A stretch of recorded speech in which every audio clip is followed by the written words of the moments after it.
She pushed open the door to room 412, expecting to find her best friend recovering from surgery. Instead, she found a stranger lying in the dim light of a single lamp, and the moment his eyes opened, he said 4 words that would change everything. "I've waited for you." Margaret Ellison had no idea, in that moment, that she'd just walked into the life of one of the most powerful men in the country. She didn't know his name. She didn't know what he was about to offer her. And she certainly didn't know that this one wrong turn down a hospital hallway was about to put her career, her integrity, and her heart on the line, all at once. Let me back up.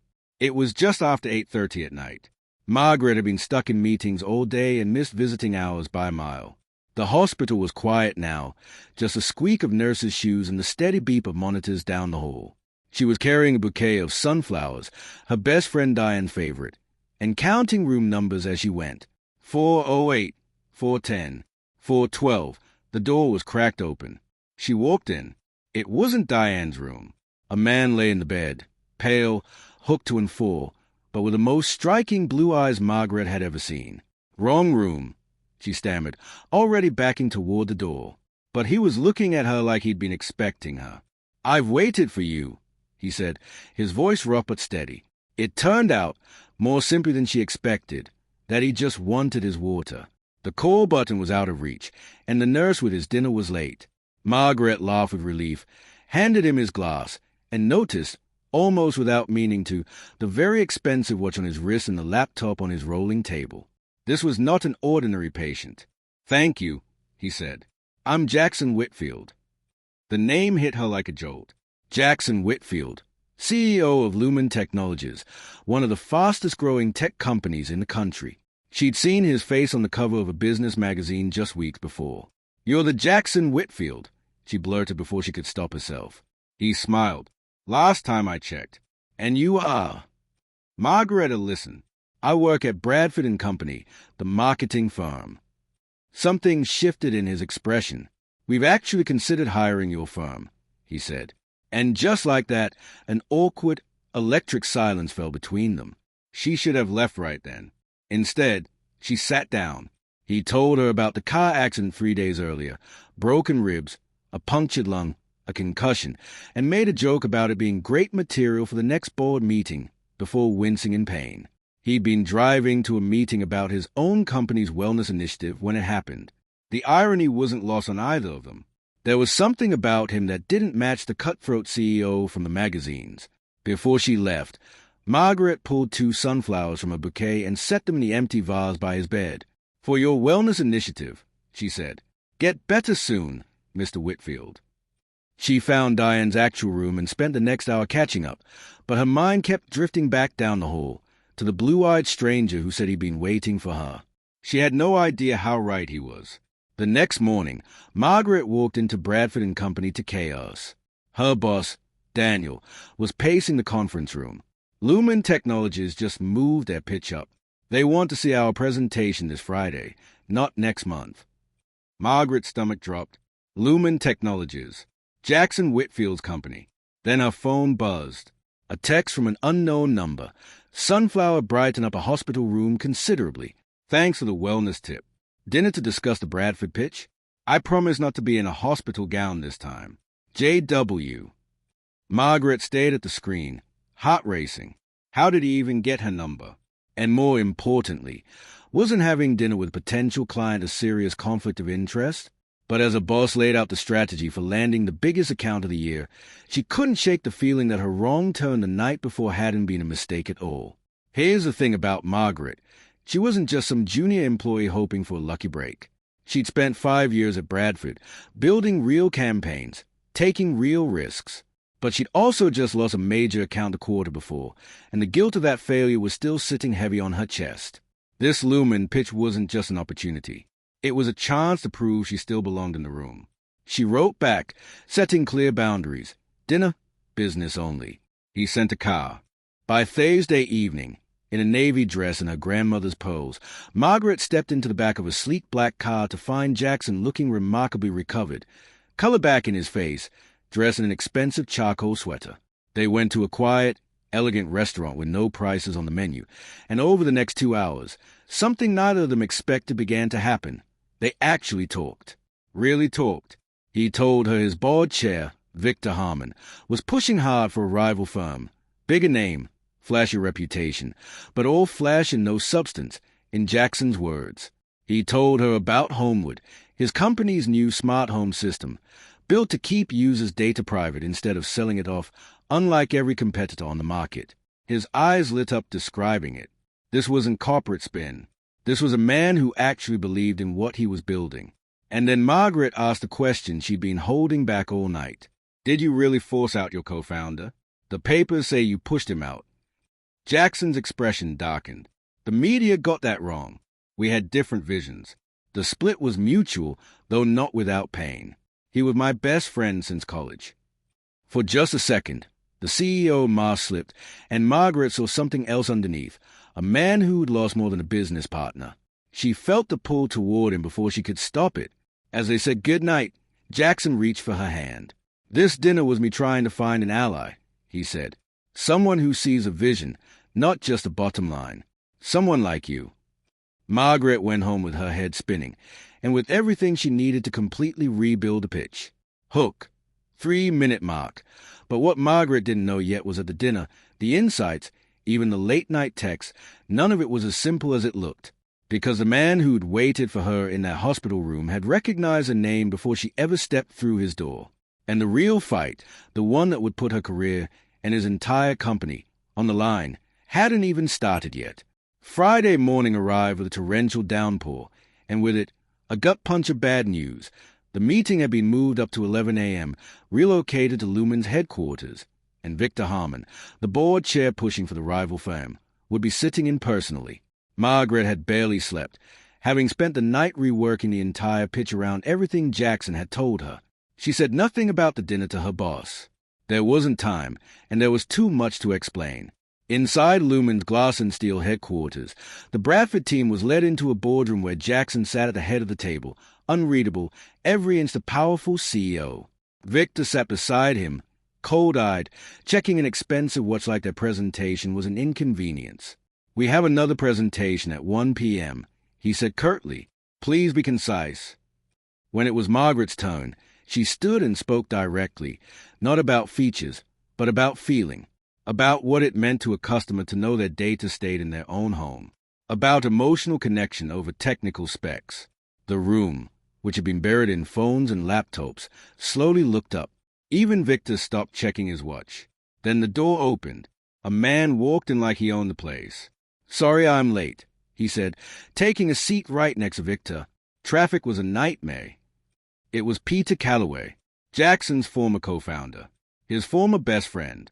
And now, apparently, Victor's newest consultant. The temperature in the room seemed to drop. Jackson's jaw clenched so tight Margaret feared it might crack. She'd researched Peter, the co-founder who'd amicably left Lumen years ago to start a competing company. Nothing about this felt amicable. Hook, 8-minute mark. Because what Margaret was about to find out, sitting right there in that boardroom, was that Peter hadn't shown up as a neutral expert. He'd shown up as a spy. And the man trying to take Jackson's company out from under him wasn't some distant rival. He was sitting 2 seats away, smiling. Peter leaned forward with a pointed question about market positioning, clearly trying to poke holes in Margaret's privacy-first strategy. Before she could answer, Victor cut in, practically declaring the decision already made in favor of the rival firm. The implication was unmistakable. This whole pitch was theater. Margaret felt something snap into focus. She pulled up a slide she'd added the night before, data showing the real link between privacy and brand loyalty. This isn't just about features, she said, steady despite her racing heart. It's about trust, and trust is good business. The room went quiet. Peter's smug look faltered. Jackson, for the first time all morning, almost smiled. We'll be in touch, Victor said, ending the meeting abruptly. In the elevator down, her boss turned to her, stunned. That privacy angle wasn't in our original deck. Where did that come from? Margaret said only, additional research, and let the rest stay buried. That evening, alone at the office, her phone buzzed. Need to talk. Important developments. Parkside Cafe. 30 minutes. JW. She found him in a corner booth, a whiskey in front of him, looking more exhausted than she'd ever seen him. "Victor's making his move," he told her bluntly. "He's trying to push me out. Bringing in Peter was just the latest step." He explained the math. He held 42% of the company. Victor and his allies controlled 35%, and the rest typically followed Victor's lead. The board was already questioning his leadership, his vision, his entire direction for the company. "Victor sees dollar signs in user data," Jackson said. "I see a betrayal of consumer trust." Then he told her the real reason he'd called her there. Victor planned to announce a rival firm as Lumen's new marketing partner on Monday, no matter what her pitch had shown. But he had a plan, a risky one, and he needed her help. "Are you in?" he asked. Margaret knew exactly what was at stake. Her career, her firm, maybe his entire company. She said yes anyway. The weekend disappeared into research and planning. Her apartment turned into something like a war room. By Monday, dressed in deliberate green to match her own resolve, she walked back into Bradford to learn that Lumen was holding a press conference that very afternoon to announce their new marketing partner. Her boss assumed they'd lost. Margaret said nothing, just smiled and told him the day wasn't over yet. At 1 o'clock, a text came through. "Boardroom secured. You ready?" She grabbed her laptop and headed for Lumen's tower. Upstairs, Victor and Peter stood at the front of a packed boardroom, looking pleased with themselves, certain the deal was done. "This is a private meeting," Victor said coldly when Margaret walked in. "I invited her," Jackson said, standing. "Before we go downstairs, there's something the board need to see." Margaret connected her laptop, hand steady despite her hammering heart, and laid it all out. Unusual payments, over $2 million, from a shell company to the rival marketing firm. A shell company owned, according to public records, by Victor's own son-in-law. A video clip showing the rival firm CEO discussing a secret partnership to rush out a competing smart home product using insider information about Jackson's own technology. And finally, emails obtained through a fully legal, company-wide security audit, tying Victor and Peter directly to the leak. The room went dead silent. Victor's face turned red, then pale. Peter wouldn't meet anyone's eyes. "This is a witch hunt," Victor sputtered, but the confidence had drained out of his voice completely. The most senior board member in the room finally spoke. She moved to delay the press conference, open an emergency session, and suspend Victor as board chair pending investigation. The motion passed without a single objection. Victor was escorted out threatening lawsuits no one believed he'd actually file. Peter slipped out in confusion, his quiet sabotage exposed for everyone to see. When the room cleared, Jackson turned to Margaret, something between relief and gratitude written across his face.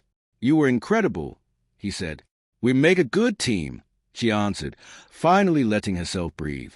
Downstairs, in front of the waiting press, Jackson announced a short delay in naming Lumen's marketing partner for additional vetting. Reporters fired questions. He deflected every one of them with the ease of a man who'd just gotten his company and his integrity back. His hand brushed against Margaret's the whole time they stood there together. Within the week, Bradford and Company officially landed the Lumen account, the biggest in the firm's history. Victor resigned in disgrace as the board's investigation confirmed everything Margaret had uncovered. Jackson came out of it stronger than he'd ever been. 3 months later, Homewood launched to record-breaking pre-orders. The Privacy First campaign Margaret had built from a single dinner conversation resonated exactly the way she'd hoped it would. Bradford's reputation soared. And Margaret, once worried she might never recover from one professional failure, became something of a legend in her field. On the night of the launch, she found herself back at the Parkside Cafe with Jackson, the same booth, a bottle of champagne between them instead of whiskey. "To success," he said, raising his glass. "To integrity," she answered. Then his expression turned serious. "There's something I never told you," he said. "That first night, in the hospital, I recognized your name before you ever walked through that door. I knew you work at Bradford. Your firm was already on our short list." Margaret blinked. "So you had someone send me to the wrong room?" "No," he said, smiling. "That part was real chance. But when you appeared in that doorway, I saw an opportunity. When I said I'd waited for you, I meant it in more ways than one." He told her Lumen was opening a new campus upstate and that he wanted to set up a satellite office there for Bradford, with her running it. Professionally, that's a huge opportunity, he said, taking her hand. But I'm hoping it might be a personal one, too. Margaret thought back to where she'd started, worried about her career, grieving a loss account, walking into a hospital room by mistake. And she realized that sometimes the wrong turn really is exactly where you're meant to end up. I think, she said, squeezing his hand, that wrong turns sometimes lead exactly where we're meant to be. And as he leaned across the table to kiss her, she knew their story, the one that started with a hospital mix-up and a whispered, "I've waited for you," was really just beginning.